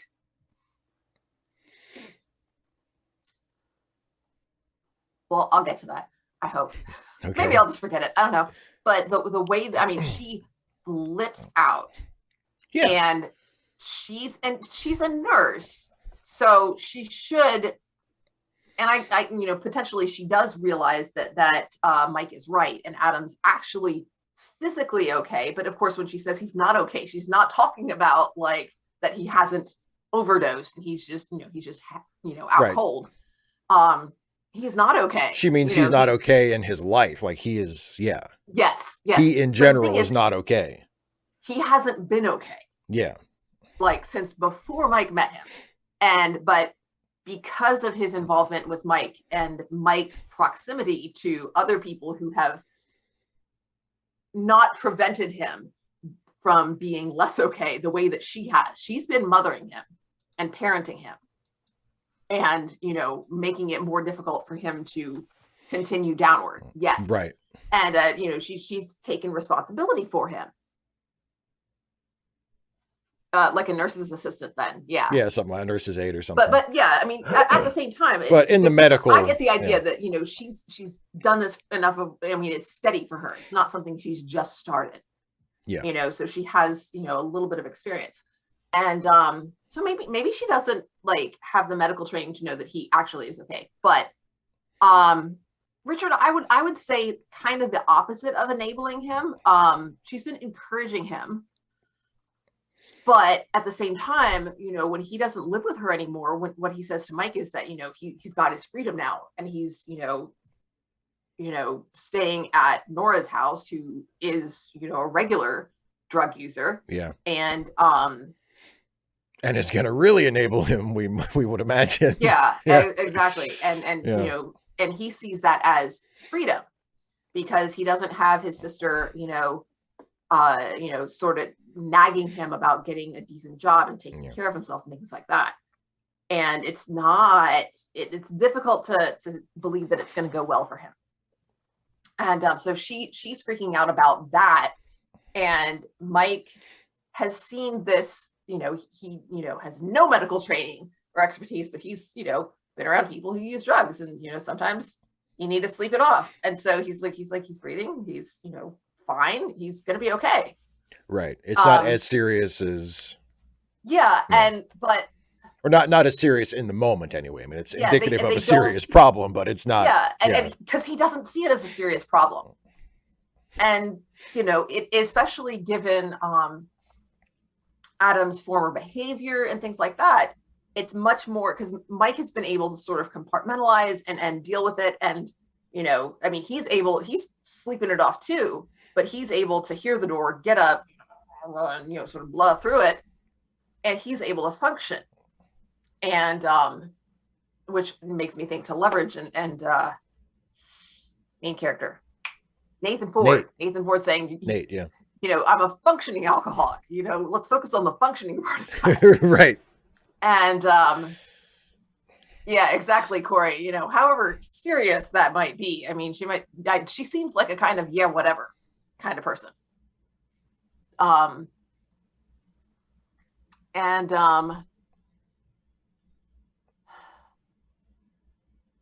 So yeah, I'm kind of, we don't know much about Nora or how she has her own place.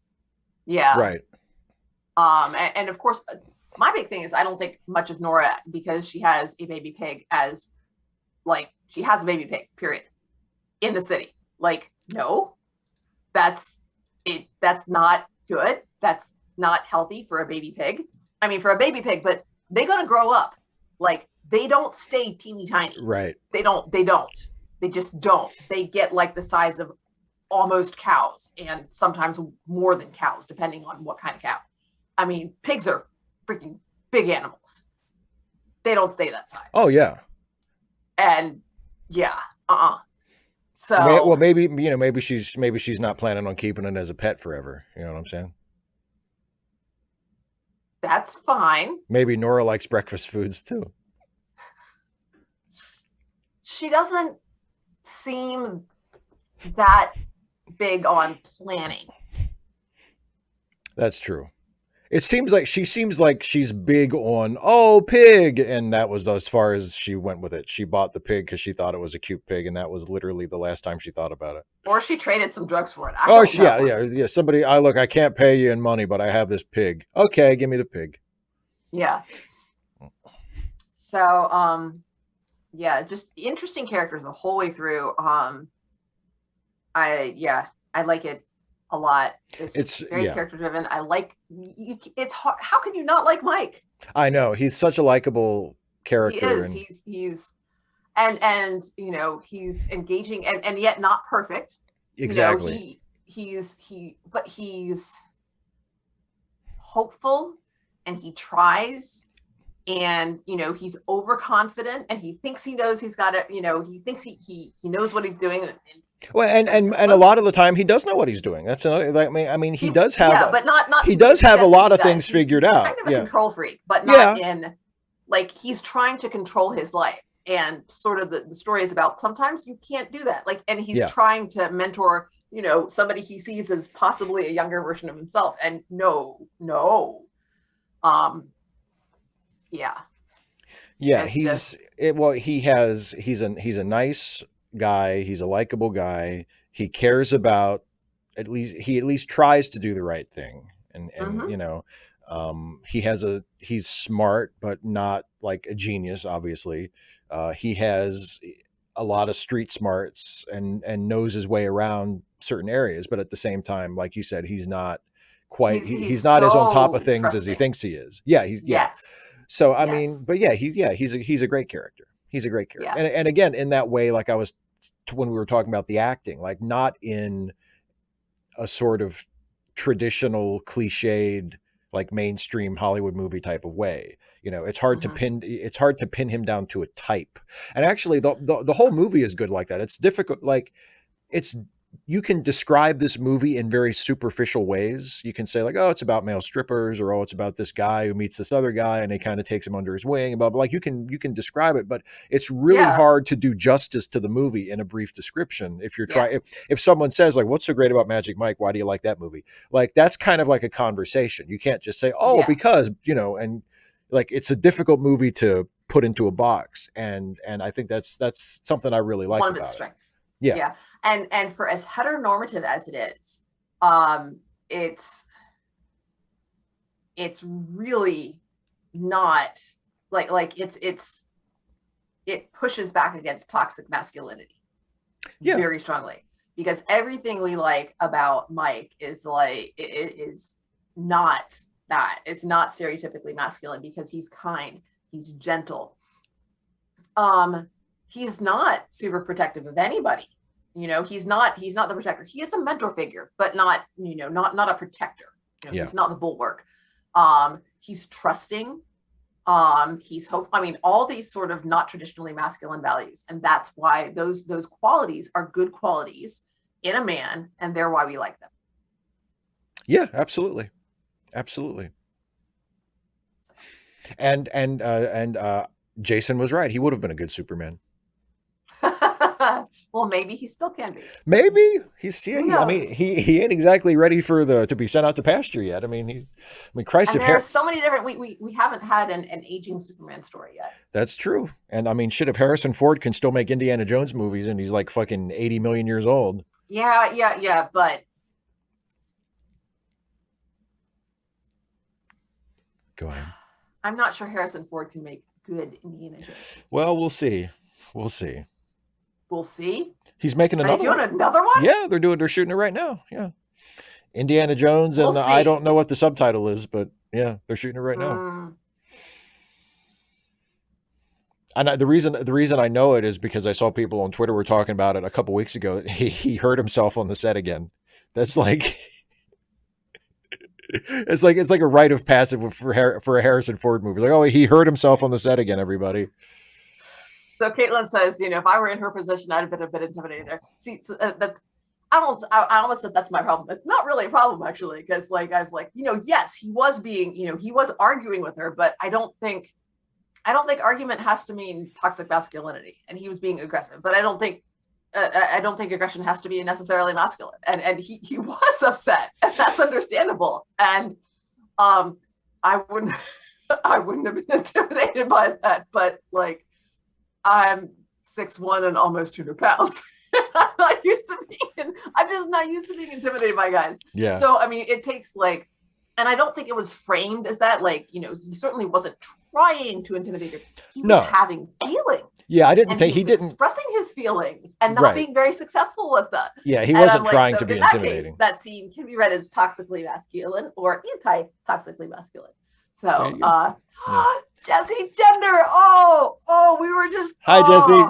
Yeah, we Yeah. just finished Magic Mike, and the nice thing is, if you've never seen Magic Mike, Talking about gender expectations and things like that, and subversion of toxic masculinity. So, Jesse, if you've never seen Magic Mike, I would highly recommend it. It was terrific, and if you wanted to watch it along with us, good news: the stream's going to be archived. You could just rewatch it and watch it along with us that way. Yeah, but yeah, it's a terrific movie. He doesn't say, or maybe he did, and I just missed it because we were gabbing about something. I don't know. I don't remember him saying, "I fucked up. Give me a chance." I thought he said that he was sorry, which is different. He's not. He was about to leave. He's like, I want you to know where I'm coming from. And then he was, he was ready to leave. And then because when he comes back to her, he does say, because he can't go to Nora. Not Nora, the other one. Yeah, Olivia Munn's character. I can't think of her name now, but yeah. Yeah, exactly. Great character. Olivia Munn, well, but also like, I think you're also supposed to be, who was she? She's the girl that he's not really involved with. Right. She's that chick. What's her name again? Don't know. That's the point of the relationship. Olivia Munn. So, yes, exactly. Oh man, and so he follows that up with what he did wrong. Yeah. So like I would say that's not abuse. Like, yeah, an abuser ain't gonna say this is what like that's like a good apology. You know, I'm sorry. Here's what I did wrong. Yes, Right. He Joanna. wasn't Oh yeah, Joanna's. he Yeah. keeps Because he's looking at his that on the phone. Yeah. phone. He keeps like he's gonna because she says she's gonna call him, and then we see him call her. And yeah, I'm like, no, no, Don't no, do man. it. He's not socially oblivious, but he's not as socially adept as he thinks he is. Like he Yeah. thinks he's got it going on, but he misses like things that to me, and again, some of that is narrative framing. I'm just like we know, you know from the beginning that Adam is trouble. Like you know that, right? Yeah. Okay, I was going to say that wasn't just me because I've seen it before. He's but a it's just, user like, and a boozer and a loser. Oh. Well, yeah, Caitlin. I mean, yeah, not all abusers are exactly the same. I mean, I guess I've been fortunate in being able to cut people like that out of my life. Yeah, because I mean that's been my policy. Okay, and I mean, because I say it to students, I'm like, okay, if you're sorry, then if you really mean that should show up and change behavior. Yeah, let me see you change your behavior. And if you're not, then just don't bother apologizing. I'm not Yeah. I'm not saying then that I'm gonna say that I won't believe you, but why why should I? Yeah. I'm not gonna say, oh, I believe you, but I don't. But you want me to lie back to you? Right. So well, yeah. Yeah. So we're getting close to the end of the stream. Yes, and we got a skedoodle because somebody got wrestling to watch. Wrestling starts at 8. You have not told me what we are doing next for your half of this show. Are you going to tell me now? Did I tell you anything about the streaming service? Did you guess? No, you said I could guess, but you didn't tell me that you didn't tell me if I was right. I guessed that it would be Disney Plus, but I don't think you told me if I was right or not. Okay. All right. Well, so that people can get things queued up, I will tell them and you and me, just, and you, that you were wrong, Steve. It's not Disney Plus. It's not. Okay. It's not. What is it? It's on Netflix. Okay. Okay. And anybody, if you've got if you don't have access to Netflix and you're interested in finding out what it is and maybe looking into it more, please leave it in a comment. Or send me a comment on one of my videos or something, or you can even message me on Facebook or at me on Twitter or something. I think that works. I'm not that hard to find. You respond to tweets. Yeah, absolutely. Oh, heck yeah. And although I will message you back, so make sure that you have DMs back, because Steve, I'm not telling you until we go live Wednesday after next. You're not telling me yet? Nope. It's on. Okay, so you will not know what we're going to watch on that day until the show. Oh my god! Until the show. So you're going to make me queue up Netflix and have no idea what we're going to watch. Okay, that's fine. So here's how the next 2 weeks on the show are going to go. Next week, we're going to watch the season. I'm so glad. Next week, we're going to watch the season finale of Deep Space Nine, because our next episode of Deep Space Nine is the last one of season 1. And then the week after that, we will watch whatever Dana has planned, which I honestly have no idea what it's going to be. And now I'm super curious as to what it's going to be. And also, not just curious, but also curious to see exactly what I've gotten myself into. We don't have to watch more than one episode if you decide you're just like, yeah, that's not. Okay. I think I have a guess, but I'm not going to say. Why not? If I guess and I get it right, will you tell me? Or are you going to make you will? If I guess it right now, you'll tell me if I have it right or not. If you guess it right now, I'll tell you whether you're right or not. Okay. The Last Airbender. I'll tell you whether you're right or not Wednesday after next. You. Oh God, you are like, come on, amazing. you didn't see that coming? You are amazing. You are amazing. Oh, you just left that up, and I was like, I did feel a tiny bit guilty. I am keeping that as my guess, though. Just Okay. just judging by past conversations we've had, Mhm. and my lack of Sarah, interest in absolutely 100%. I will my. probably tell you. Don't tell Steve. Basically, as long as you're not me and you'll promise not to tell me, you can find out what it is. It's like the bean and black is black and pink is pink. I have Do no you not idea. know about the bean and black is what's his name? The artist, guys, help me out. The shiny bean and black is black and pink is pink. I have no idea what you are talking about. Blackest black and pinkest pink. Yes, it's an art thing. Okay, so like there's this artist who made this shiny bean, a really, really big shiny bean. I know about there's like a shade of black that's like the blackest shade of black. Black is black. Yeah. But I don't know about the bean. Developed it, like patented it, so nobody else can use it. Oh, okay. This sounds familiar. I still don't know about the bean though. But okay, hang on.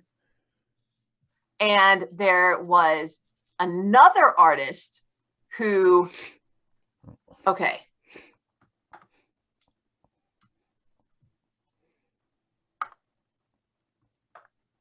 Okay. So Stuart Semple and Anish Kapoor. Okay. And so Anish Kapoor, Vanta Black is the name of the pigment. Yes. So the artists have been feuding since 2016 when Kapoor received exclusive rights to the Vanta Black pigment, said to be the blackest shade of black ever created. Stuart Semple created the pinkest pink paint pigment and banned Kapoor from purchasing it. And so, like, when you purchase anything, like any like paint with this in it, you agree that you are not Anish Kapoor and that you're not going to give this to Anish Kapoor or anybody right. else. Okay, I see. Yeah. So it's just So that's what made me think of it. And Richard, I think Dana said a minute ago, if you don't have Netflix, or you don't have US Netflix at least, and you're not sure if you have it where you are, please get in touch with Dana, and she will tell you the secret. And you can see if you can find it somewhere else. Yeah. So next week is the first season episode of Deep Space Nine. The week after that is whatever the next thing is. I have no idea what. I guess when I schedule the stream, it'll just have to be question marks. I have no idea what this week. Steve and Dana are watching. I don't know. Something. Call it the surprise for Steve. Oh boy. It's alliterative. Or it's just Steve's surprise. I can hardly wait. I can hardly wait. We'll have to. So it's 7:55. Let's also do a little wrap up. Yes, indeed. Don't forget to watch. Hopefully, you have already watched Steve's swearing video. Yeah, today. You fucks.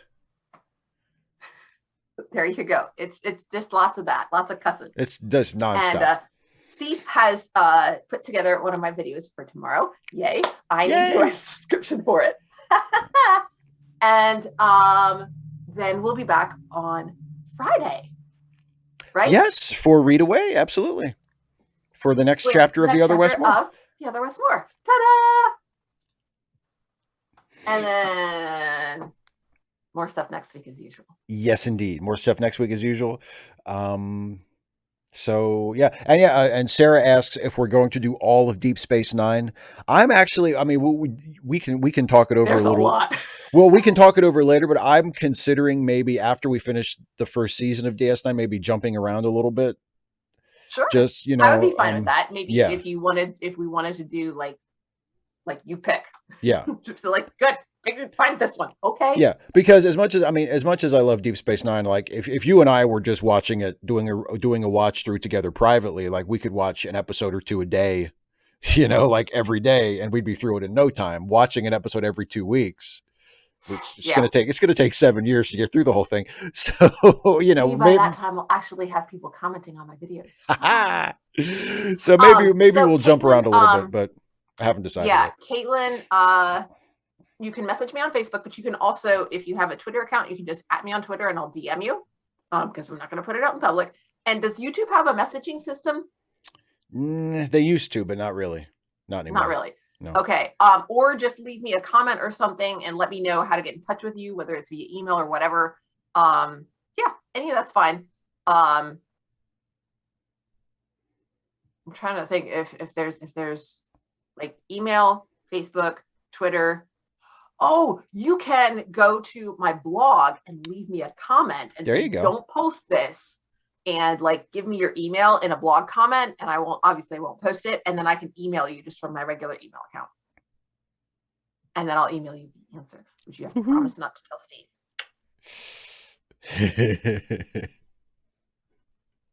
Steve. Geek Filter, it's possible that your comment just hasn't been approved yet, because I don't YouTube. He gets so many comments, he just can't keep up with them all. Oh. Yeah, because most comments are held automatically. So if you posted a comment earlier and you haven't seen it, it's probably not that YouTube removed it. It's just that I probably haven't approved it yet. But I know.